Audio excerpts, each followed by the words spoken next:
আল্লাহ তাআলা কোরআনুল কারীমে বড় চমৎকার করে বলেছেন, আলা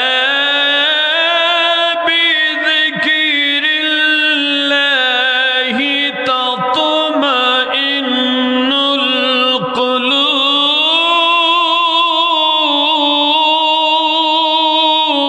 আল্লাহু আকবার। আরো বড় করে বলেন না আল্লাহু আকবার। আপনাদের কোরআন শোনার অভ্যাস আসেনি? এই তো আসেনি। আর একটু সামনে আমার দিকে টান, আর একটু সামনে টেকা দেন, একদম আয়নার সাথে মিলিয়ে দেন। ওকে, এটার ভলিউমটা যেরকম এটা একটু বাড়াও। বাজান, আপনাদের কোরআন হাদিস শোনার অভ্যাস আসেনি না? আওয়াজ পাই না আমি। কোরআন হাদিস কিছু শুনবেন ইনশাআল্লাহ। কোরআন হাদিসের লাভ আছে না নাই? জোড়ে জোড়ে আছে না নাই? আচ্ছা, তবে এই লাভটা আমরা আখেরাতে পাব। আদ-দুনিয়া মাজরাতুল আখিরা। তো এই জন্য আমি আপনাদের এই মাহফিলে নতুন এসেছি। আমাকে যদি আপনারা অভয় দেন যে হুজুর আমরা কিছু কোরআন হাদিসের কথা শুনতে চাই, তাইলে আমি আলহামদুলিল্লাহ শুরু করব। আর যদি বলেন যে না হুজুর বিরিয়ানি শুনছি পাক হয়ে গেছে, তাড়াতাড়ি দিয়া দেন, আমরা বাজ্যে গিয়া, তাহলে তাড়াতাড়ি বিরিয়ানি দেওয়া লাগে। এখন বিরিয়ানিটা নেওয়ার আগে দুসার কথা কওয়ার বা শোনার আমল করার দরকার আসেনি বাজান? আমি যে অনেক দূর থেকে আসছি আপনাদের এলাকায়, আজকের এই ডেটটা আপনাদেরকে দেয়া, কিছু কথা যদি না বলি কোরআন হাদিসের, তাইলে হক আদায় হবে না বাজান, ঠিক কিনা? হক আদায়। তো এই জন্য আমি দুই চারটা কথা আপনাদেরকে শোনাতে চাই। রাজি আছেন না ইনশাআল্লাহ? একটা ছোট্ট করে তাকবীর দিবেন যাতে কেউ না শুনে। নারে তাকবীর। আমি ছোট্ট করে দিতে গেছি, আপনারা বড় করে দিলেন নাকি? এইটাই আপনাদের ছোট্ট আওয়াজ? আরো আছে? আচ্ছা, তাহলে এবার একটু বড় করে দেন। নারে রিসালাত। মাশাআল্লাহ। নারায়ে খাজা। ইয়া খাজা গরিবে নওয়াজ। নারায়ে খাজা। নারায়ে খাজা। মাশাআল্লাহ, মাশাআল্লাহ, ভালো লাগছে। মজ্জাজ হাজিরি, আমি ছোট্ট একটি শান দিয়ে আলোচনাটা একটু শুরু করি। লম্বা কথা বলবো না, যেহেতু 12টার কাছাকাছি হয়ে গেছে। মাটির পুতুল কালেমা পড়ে হাতের ইশারায়, মাটির পুতুল কালেমা পড়ে হাতের ইশারায়, মরা ছেলে জিন্দা করে খাজা বাবা আমার দয়াল খাজায়। মারহাবা কান। মাটির পুতুল কালেমা পড়ে হাতের ইশারায়, মরা ছেলে জিন্দা করে খাজা বাবা আমার খাজা বাবা।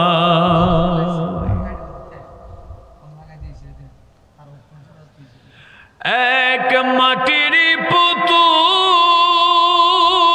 পূজারীকে ডেকে বলে ভুল সবই ভুল, পর আল্লাহ রাসূল। মারহাবা কোন। এক মাটির পুতুল ওরে পূজারীকে বলে ভুল সবই ভুল, পড়ো আল্লাহ রাসূল। তড়াবে মুহাম্মদ রাসূল হাসরের বেলায়, তড়াবে মোহাম্মদ রাসূল হাসরের বেলায় মরা ছেলে জিন্দা করে খাজা বাবা আমার দয়াল খাজা। এরকম একটা গান আমরা শুনি, আসেনি? যেহেতু খাজা বাবার শানে এটা বলা হয়। তো মুআজ্জাজ হাজিরিন, এই শান শুনলে আলেমদের ভিতরে কিছু আলেম ভাই বলবে এটা শিরক। কেন শিরক? এই জন্য শিরক এখানে বলা হয়েছে মরা মানুষ জিন্দা করে খাজা বাবায়। একটু আওয়াজ দিয়ে বলবেন, মরা মানুষ জিন্দা করে কে? এই শানে বলা হয়েছে খাজা বাবায়, কিন্তু আসলে মরাডারে জিন্দা করে কে? আল্লাহর সাথে রাগারাগি আসেনি, এমনি ঝগড়াঝাটি হয়েছিনি, তা আল্লাহর নামটা ছোট করে নিব কেন? এই বাম দিকে কথা আওয়াজ পাওয়া যায় কেন? এই বাজানেরা কথা বলেন না, বলেন মরা মানুষ জিন্দা করতে পারে তিনি কে? আর একটু জোরে। এখন এখানে যে বলা হয়েছে মরা ছেলে জিন্দা করে খাজা বাবায়,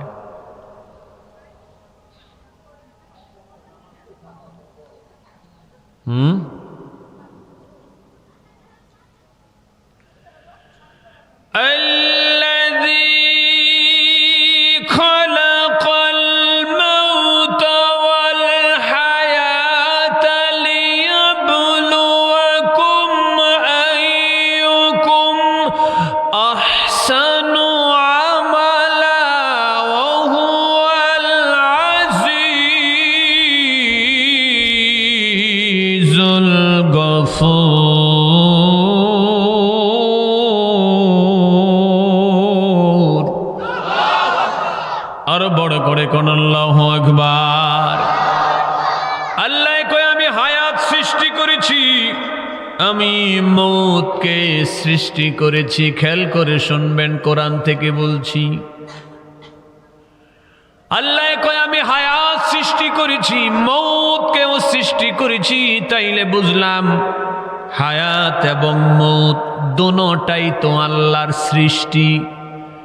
আল্লাহ তাআলার সৃষ্টি, আল্লাহর কথা শুনবে, এটাই স্বাভাবিক। আওয়াজ দিয়া বলেন ঠিক কিনা?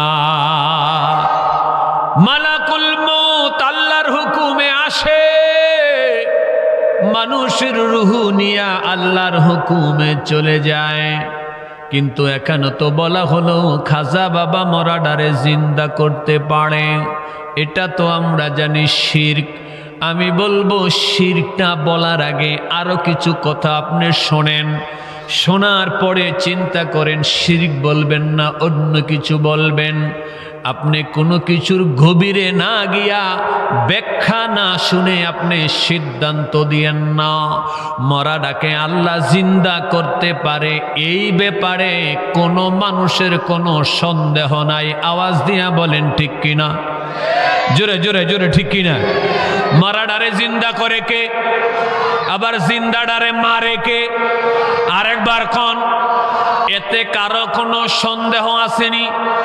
আমার সন্দেহ নাই, আপনার সন্দেহ নাই, কারো সন্দেহ নাই।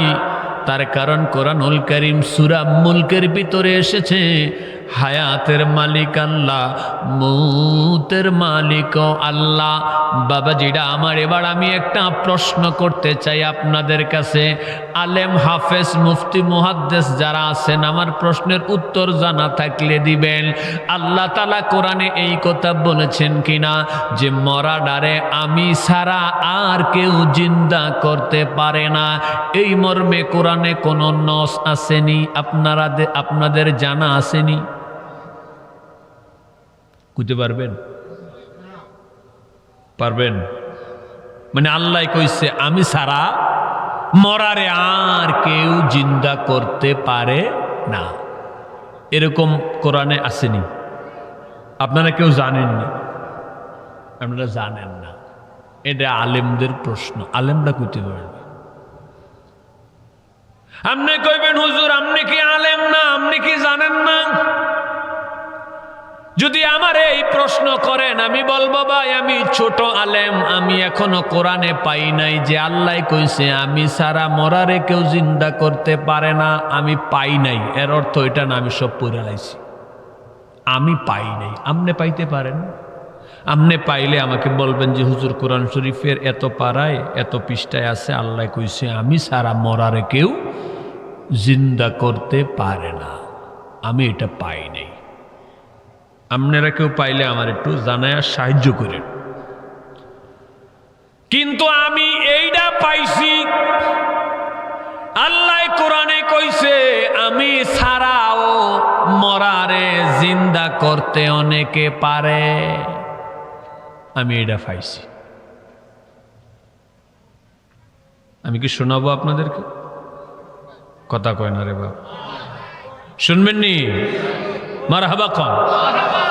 আমি কোরআনে এইটা পাইছি আল্লাহ ছাড়াও মরারে জিন্দা করুন না মানুষ আছে। আমি এইটা কোরআনে পাইছি। তাহলে এবার কোরআন থেকে শোনেন। অনেকে খালি কোরআন থেকে শুনতে চায়, হাদিসে যাইতে চায় না, লক্ষণ বালা না। অনেকে শুধু হাদিস থেকে বলতে চায়, কোরআনে যায় না, লক্ষণ বালা না। যারা কোরআন এবং হাদিস দুটোটার সমন্বয়ে কথা কয় এদের লক্ষণ বালা, এদের লক্ষণ বালা। মারহাবা কন। আমার নবী পৃথিবীতে আসার 570 বছর আগে আরো একজন নবী দুনিয়াতে এসেছে। ওনার নাম হলো ঈসা রুহুল্লাহ। ঈসা নবী, ঈসা নবী, ঈসা নবীকে আল্লাহ বাবা ছাড়া দুনিয়ায় পাঠাইছে। আমাদের বাবা আছে, ঈসা নবীর বাবা নাই। তাইলে আমাদের আশা ঈসা নবীর আশা এক না আলাদা? জোরে কয় না, সবাই কয় না। কথা না কইলে কিন্তু ওয়াজ হবে না। আমারে একটু সহযোগিতা করেন, আমি হকটা আদায় করি। বাবাজিরা আমার, বন্ধুরা আমার, ঈসা রুহুল্লাহকে আল্লাহ তাআলা বাতাস দিয়া বানাইছে। আমাগরে আল্লাহ নতফা দিয়া বানাইছে, বীর্য দিয়া বানাইছে, আদম নবীরে মাটি দিয়া বানাইছে। মারহাবা কোন। এক একজনের সৃষ্টি এক এক রকম। কিছু হুজুর আছে ফাইকারি হারে কয় আল্লাহ মানুষে মাটি দিয়া বানাইছে। তথ্যটা ভুল, তথ্যটা ভুল। একজন মানুষ সৃষ্টি জগতে মাটির তৈরি, আর একজনও মাটির না। আওয়াজ দিয়া কোন মাটির তৈরি কয়জন? আরো জোরে জবান খুলে একই সাথে। একজন মানুষ মাটির তৈরি, তার নাম হলো আদম, তার নাম হলো আদম। এই কথা আল্লাহ তাআলা সূরা আলিফ লাম মিম সিজদার 6-7 নাম্বার আয়াতের ভিতরে উল্লেখ করেছেন। আল্লাহ বলেছেন আমি মানুষের সূচনা করেছি মাটি থেকে, তার বংশধর ছেলে মেয়েদেরকে বানিয়েছি পানি থেকে। এইটা কিন্তু মাম পানি না, এটা টিউবওয়েলের পানি না, এটা নদীর পানি না। এই পানি দ্বারা বীর্যকে বুঝানো হয়েছে, বীর্য। মারহাবা কোন। মাজাজ হাজরিন, ঈসা রুহুল্লাহ পৃথিবীতে আসলেন। আল্লাহ তাআলা ঈসা নবীকে 6টা পাওয়ার দিয়েছে। জোরে বলেন কয়টা? আরেকবার কোন, সবাই কোন। আল্লাহ তাআলা কুরআনুল কারীম সূরা আল ইমরানে বলেছেন, হাফেজ থাকলে বলবেন আমাকে। হাফেজ সাহেব আসেনি নিচে? হাফেজ সাহেব আয়া ফরো, তুমি, তোমার দরকার আমার ওয়াজের ভিতরে। এনে হাফেজ সাহেব আসেনি? আচ্ছা। আল্লাহ তাআলা কুরআনুল কারীম সূরা আল ইমরানে বলেছেন, ওয়া উবরিউল আকমাহা ওয়াল আবরাসা ওয়া উহবিল মাউতা বিইذনিল্লাহ ওয়া উনাব্বিউকুম বিমা তা'কুলুনা ওয়া মা তাদখিরুনা ফি বুয়ুতিকুম। জোরে জোরে বলেন না আল্লাহু আকবার। ঈসা রুহুল্লাহকে আল্লাহ তাআলা 6টা পাওয়ার দিলেন। 1 আমি কোনো মাটি দিয়া বানানো পাখিতে যদি ফু দেই, এই শম্ভুপুরার বেড়া অনেক সময় বিভিন্ন মেলার ভিতরে মাটি দিয়া পাখি বানায়া রং কইরা বাচ্চাদের খেলনা হিসাবে বিক্রি করে কি করে না? জোরে কয় না? ওই পাখি কথা বলতে পারে, উড়াল দিতে পারে, ডানা মেলতে পারে। ঈসা রুহুল্লাহ কই ওই পাখিতে যদি আমি ফু দেই, সাথে সাথে মাটির পাখি জিন্দা হয়ে যায়। আরো আস্তে কর। কোরআন কোরআন। 2 নাম্বার পাওয়ার, ঈসা রুহুল্লাহ কয় আমি যদি কোনো জন্ম অন্ধের চোখের ভিতরে এইভাবে হাত বুলায়া দেই, সাথে সাথে জন্ম অন্ধ ভালো হয়ে যায়।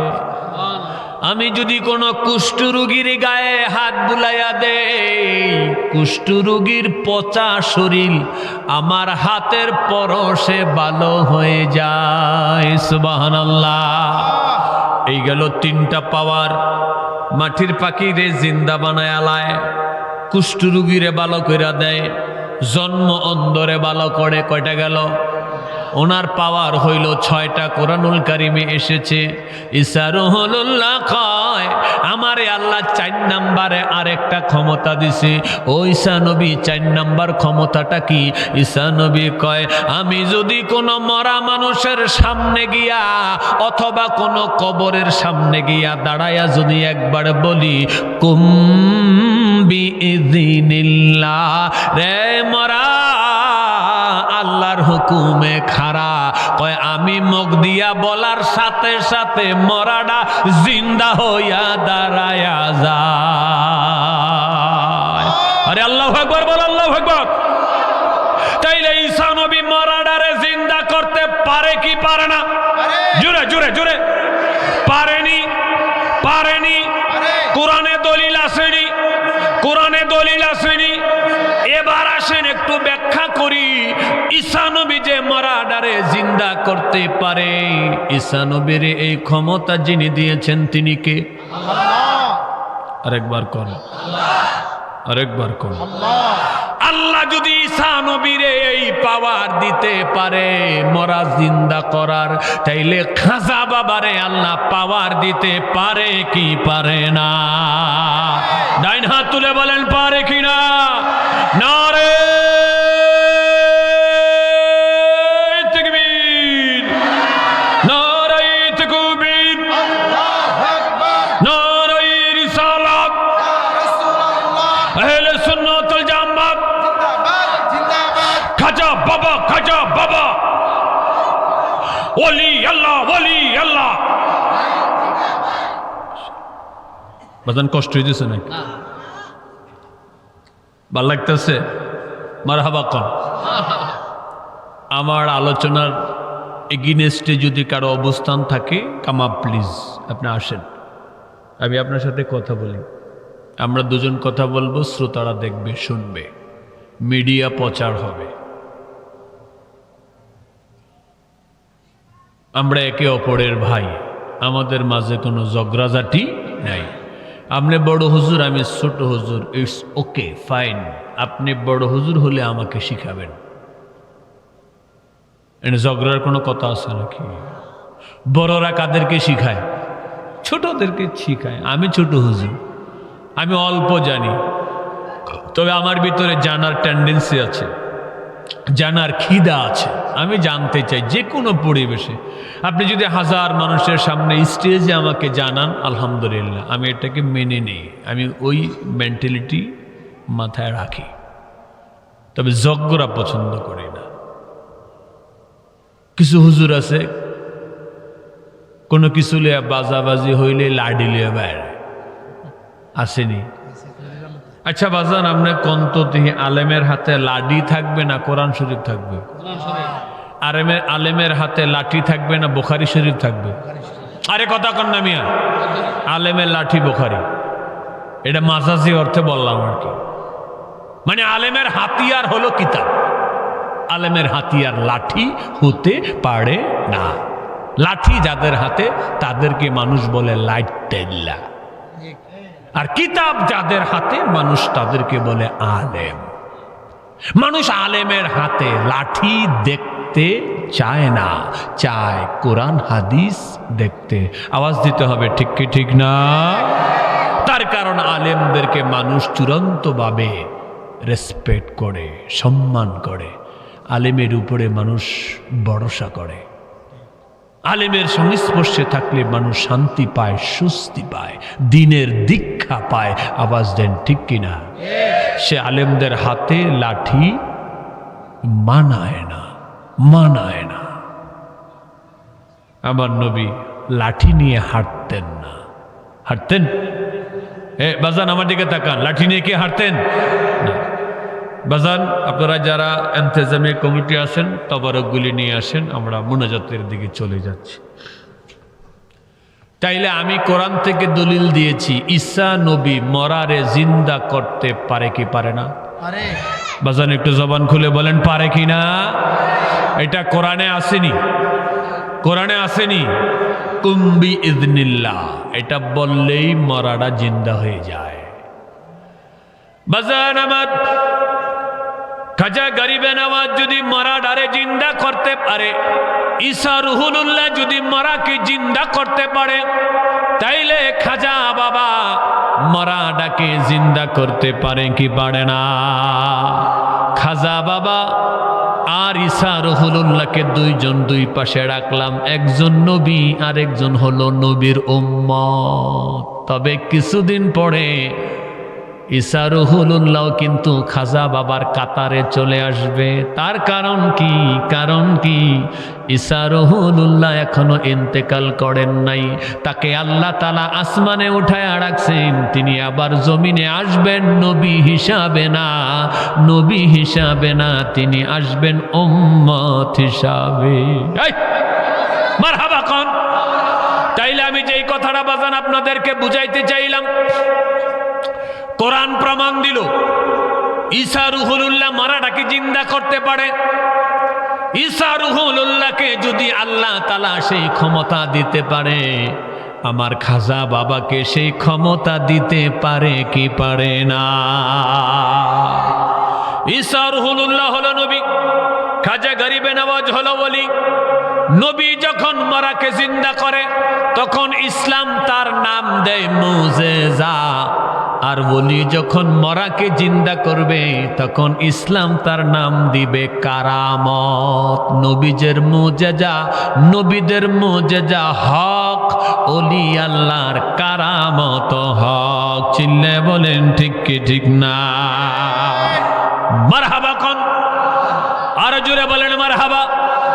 মূলত ওলি আল্লাহদেরকে আল্লাহ যেই ক্ষমতাটা দিয়েছেন, এই ক্ষমতা যখন তারা প্রকাশ করে তখন কারামত প্রকাশ পায়। অনেক ওলি আল্লাহর কারামত আছে না নাই? বাবা শাহজালাল সুরমা নদী তিনি পাড়ি দিয়েছেন, লঞ্চে উঠে না, স্টিমারে উঠে না, স্পিড বোটের ভিতরে উঠে না, নৌকায় উঠে তিনি সুরমা নদী পাড়ি দেন নাই। তিনি জায়নামাজে দাঁড়িয়েছেন, জায়নামাজ নৌকা হয়ে তাকে এক পার থেকে আরেক পারে নিয়ে গিয়েছে। আওয়াজ দিয়া বলেন ঠিক কিনা? এটা হলো বাবা শাহজালালের কারামত। আর খাজা গরিবে নওয়াজ মরারে জিন্দা করতে পারে, এটা হলো তার কারামত। শুধু মরারে জিন্দা করে না, তিনি মাটির পুতুলকেও ইশারা দিয়া কথা বলায়, কথা বলায়। এক নূরেরই পুতুল, এক মাটিরই পুতুল, পূজারীকে ডেকে বলে বুল সবই বুল, পড়ো আল্লাহ রাসূল।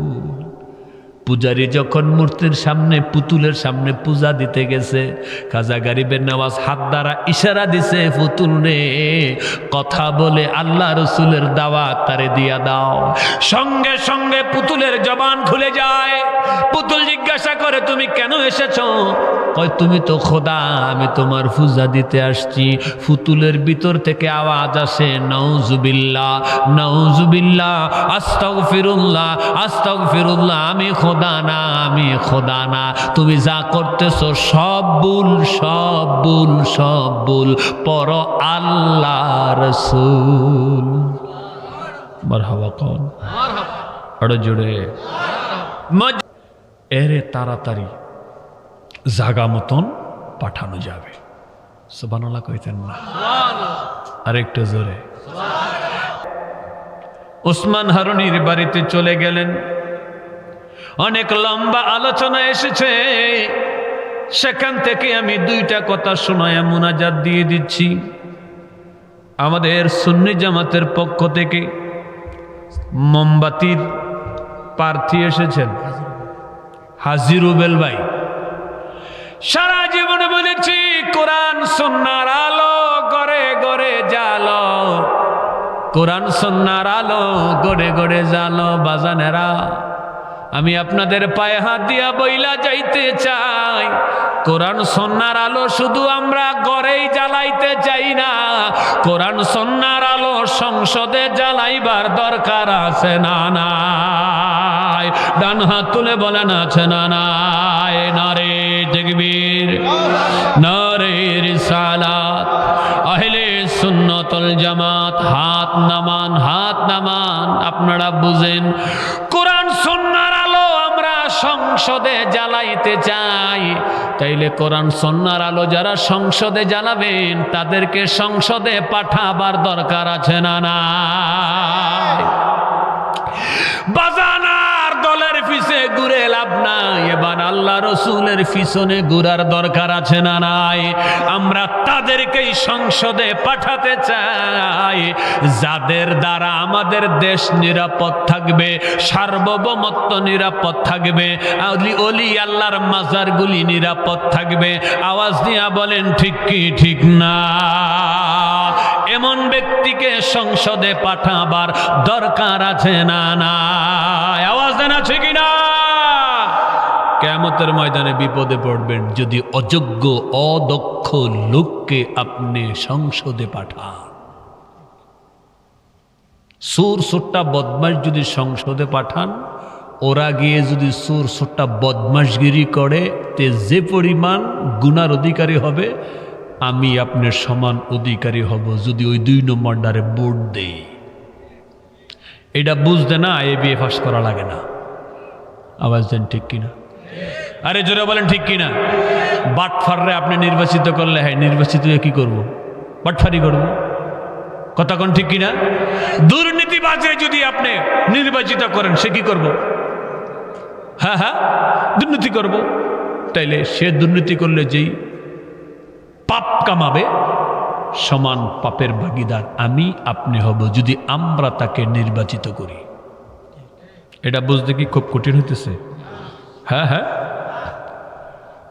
বাবাজিরা আমার, এবার আমরা নীতিগতভাবে একটা সিদ্ধান্ত নিয়েছি, সারা জীবন দরবারে, খানকায়, মাহফিলে ইয়া নবী সালাম আলাইকা, ইয়া রাসূল সালাম আলাইকা, সালাওয়াতুল্লাহ আলাইকা, আমরা নবীকে সালাম মাঠে ময়দানে দিয়েছি। এবার আমরা সংসদে নবীকে সালাম জানাতে চাই। বাজান, আমরা কি রাজি নি? আপনাদের আওয়াজটা আমি কষ্ট পাইলাম। আমরা যদি সংসদে দাঁড়ায় নবীকে সালাম দেই, দেখতে কেমন লাগবে? আরে কথা কন না, দেখতে কেমন লাগবে? আমরা আপনারা চেষ্টা করতে পারি তো, আমরা চেষ্টা দিতেও পারেন, নাও দিতে পারেন, কিন্তু কিয়ামতের ময়দানে বলতে পারবো যে তোমার নবীকে সালাম দেওয়ার জন্য আমরা চেষ্টা করেছি, আল্লাহ এটার উসিলে আমগরে মাফ করে দাও। বাজান, চেষ্টাটা করবেননি আপনারা? কি তার বাজান, চেষ্টাটা করবেননি? চেষ্টাটা করবেন ইনশাআল্লাহ। আল্লাহ তুমি কবুল করো। আরেকটু জোরে। আমার ভাই এসেছেন মোমবাতি মার্কায়, ভাই নির্বাচন করবেন। যদি আপনারা মনে করেন আমার ভাইকে যদি জয়যুক্ত করতে পারেন, যদি মনে করেন যে সংসদে আমার ভাই গিয়ে সালাম নবীকে দিবে, তাইলে আমার ভাইরে একটু সহযোগিতা করেন, এটা আমার দাবি। তবে আমরা নিয়ত করেছি ইনশাআল্লাহ, কবুল করার মালিককে। বাজান কন্যা, কবুল করার মালিককে। আমাদের কাজ চেষ্টা করা, চেষ্টার উপরে আমাদের ফায়সালা হবে। আমার ভাই চেষ্টা করতেছে, আল্লাহ দেখতেছেন, রসুল দেখতেছেন, এটার উপরে কি হবে? ফয়সালা হবে। চেষ্টা যদি মন থেকে হয়, নিষ্ঠার সাথে হয়, একাগ্রতার সাথে হয়, আন্তরিকতার সাথে হয়, এটার উসিলায় আমরা মাপ পেয়ে যাব। আল্লাহ যেন আমাদেরকে কবুল করেন। জোরে কন্যা। আমরা এই কথা বলি না যে সুন্নি জামাতের প্রার্থীকে ভোট দিলে ইসলাম জিততে যাইব। ইসলাম বিজয় হয়েছে আরো 1400 বছর আগে। এখন ইসলাম পরাজয় বরণ করে নাই। আমাদের দেশে কিছু মানুষ যদি ইসলাম না মানে, ইসলামকে কলুষিত করতে চায়, এর অর্থ এটা না ইসলাম পরাজয় বরণ করেছেন। উল্টা ফতুয়া দিয়েন না। হ্যাঁ, যদি একজন আলেমকে আপনি জয়যুক্ত করেন, ইসলামী দলের পক্ষের মানুষের জয় হবে। ইসলামের জয় অনেক আগেই হয়ে গেছে। আল ইয়াউমা আকমালতু লাকুম দীনাকুম। আমরা ধর্মভীরু মানুষ, ধর্ম ব্যবসায়ী না। আমরা ধর্মকে হৃদয়ে ধারণ করি, ধর্ম নিয়ে ব্যবসা করি না। যাই হোক, ফাঁক দিয়ে আমার ভাই আসছে, একটু আমি কথা বলে দিলাম। শেষ কথা, খাজা বাবা ওসমান হারুনির উসিলায় আল্লাহ রসুলকে লাভ করলেন। এখানে অনেকগুলি কথা বলছেন চরমনের পীর মাওলানা এসাক সাহেব।